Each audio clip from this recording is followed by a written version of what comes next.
Oke,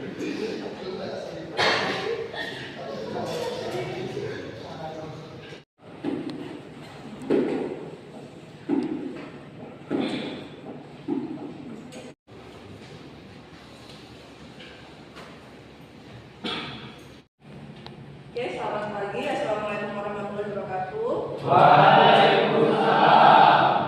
Baik, anak-anak, hari ini adalah pertemuan pertama kita, di mana mata kuliah hari ini yang akan kalian tempuh adalah rekayasa fondasi 1. Nah, di rekayasa fondasi 1 ini, adik-adik akan mengenal macam-macam fondasi dalam. Nah, untuk rekayasa fondasi 1, adik-adik yang akan dipelajari itu adalah fondasi dangkal.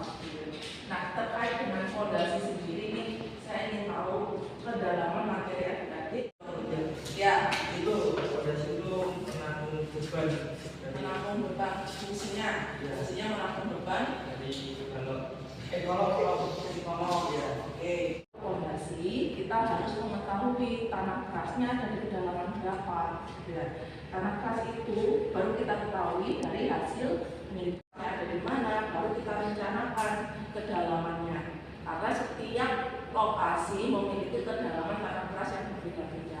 Kami ingat tanah keras bukan batuan, tetapi tanah keras. Dikatakan dia tanah keras. Kita mengenal kalau dangkal itu ada fondasi langsung, kalau dalam itu ada tiang panjang, tiang bor, dan sumberan.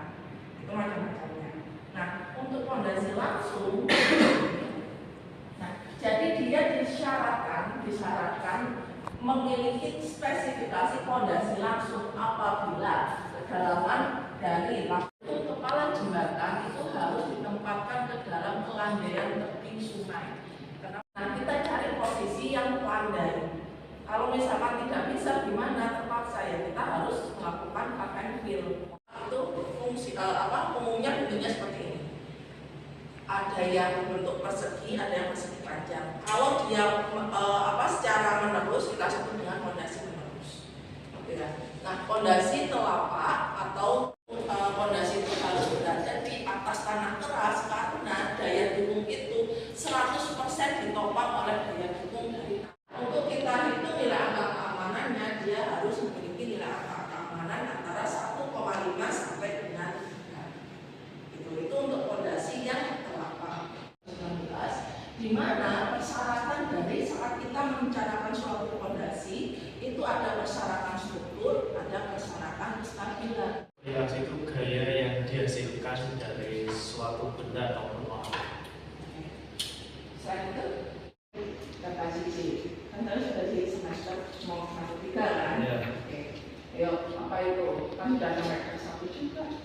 Kayak ASEAN, semua sesuatu yang terkena oleh beban atau terkena oleh gaya, dia mejanya gerak. Meja gerak itu reaksi. Dia kan bergeser kan akibat dorongan saya. Apakah itu melawan? Tidak. Ketika dia ada gesekan dengan lantai, apakah itu melawan? Melawan. Oh iya. Ngomong tentang kecepatan, ya loh. Itu beda lagi. Kita kan gaya. Pernah nggak dia terdorong? Merasakan nggak? Iya kan? Ya. Nah, meja itu ketika kita dorong, itu kan rasanya lebih berat daripada setelah terdorong. Maka reaksi dari meja itu dikalahkan oleh gaya kita. Gaya yang kita berikan lebih besar daripada daya perlawanan. Lebih kecil daripada bebannya, dia akan mengalami keruntuhan. Gitu. Misalkan lereng beberapa bangunan di atas lereng. Nah, bangunan itu memberikan gaya ke tanah. Selama tanah itu gaya perlawanannya itu lebih besar atau sama dengan beban yang diberikan, atau gaya aksinya, dia akan runtuh atau longsor. Maka dari itu gaya reaksi adalah gaya dari perlawanan tanah. Sedangkan gaya aksi adalah beban dari bangunan bawah jembatan.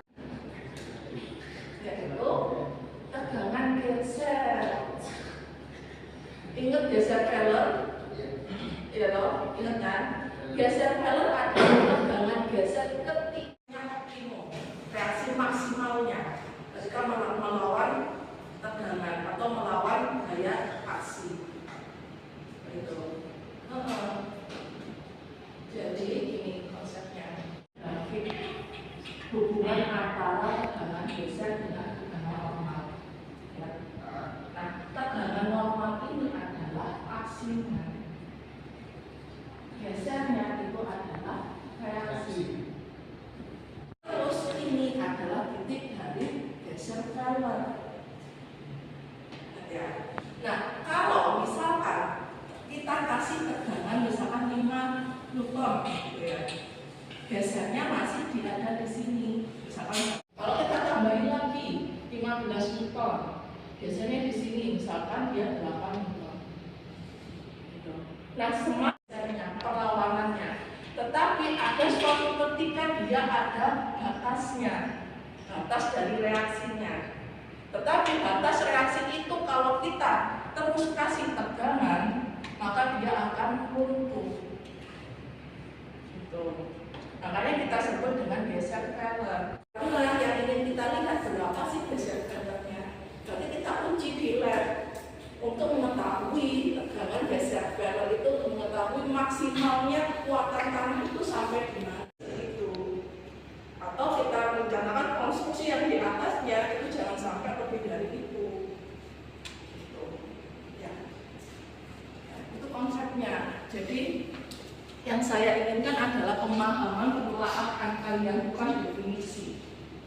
Makanya ketika uji hanya rumus aja, gitu kan. Tetapi di ujiannya kok keluar definisi itu, ya karena saya ingin tahu konsep pemahaman kalian sampai kemana. Kalau malah hasil ujian kalian itu mendefinisikan secara rinci, malah justru itu nilainya jelek.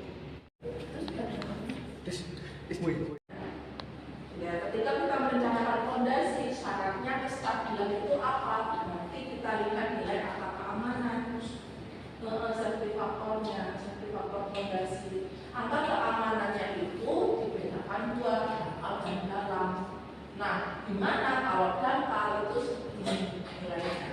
Untuk daya dukungnya antara 1,5 sampai 3, untuk gesernya 1,5 sampai 2, dan kulingnya 1,5 sampai 2. Ya. Jadi ketika kita menghitung dari kestabilan fondasi, kita harus mempertimbangkan 3 poin: daya dukung, geser, kuling. Ya. Kenapa begitu? Karena daya dukung itu untuk mengantisipasi tegangan aksi secara vertikal. Sedangkan untuk geser itu secara horizontal. Lah guling itu gimana? Guling itu karena akibat adanya momen. Gitu ya. Ketika ada gaya, kemudian ada jarak lengannya, pasti dia akan menimbulkan momen. Nah, karena itu potensi guling pasti ada ketika ada gaya horizontal. Gitu ya. Nah, sedangkan di dalam kok hanya dukung saja, geser dan gulingnya kok tidak ada. Kenapa kira-kira? Ya, karena sudah mencapai di dalam di atas. Karena memang sudah berada di kedalaman atas. Gitu. Karena gini, ketika kita merencanakan suatu fondasi,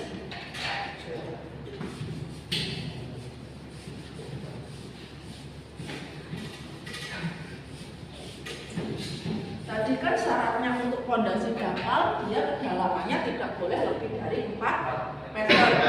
Gitu ya, misalkan ini telapak. Terus ini kedalamannya adalah misalkan 2 meter.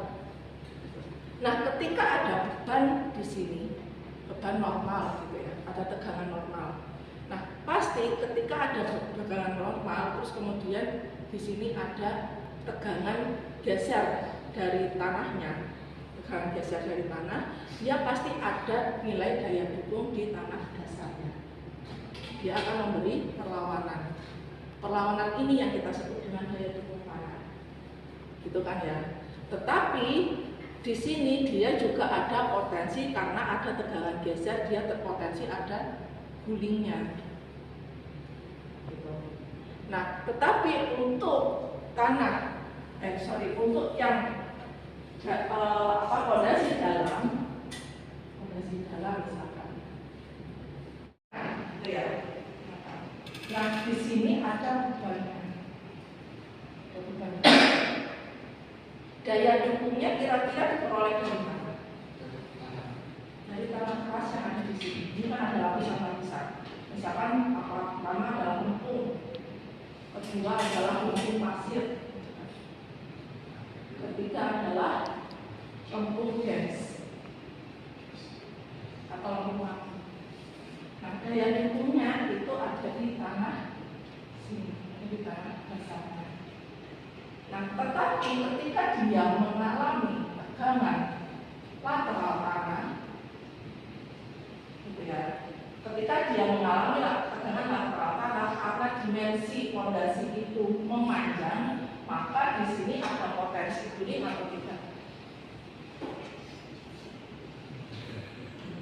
Tidak ada. Ya, kenapa?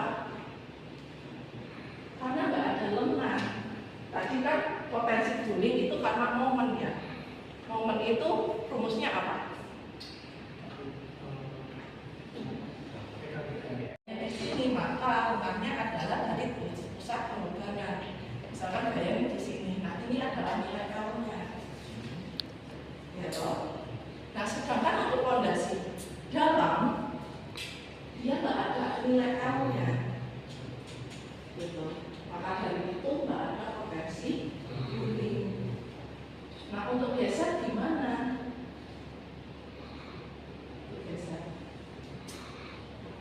Karena fondasinya ini adalah fondasi kelompok, di mana dalam satu footplate itu bukan hanya satu tiang panjang, lebih dari satu tiang panjang, maka kemungkinan untuk bergesernya itu lebih kecil. Karena juga selain itu dia ada di kedalaman yang lebih dari 4 meter. Kenapa? Karena misalkan dia ada tekanan dari sini, di sini juga mengalami tekanan, gitu.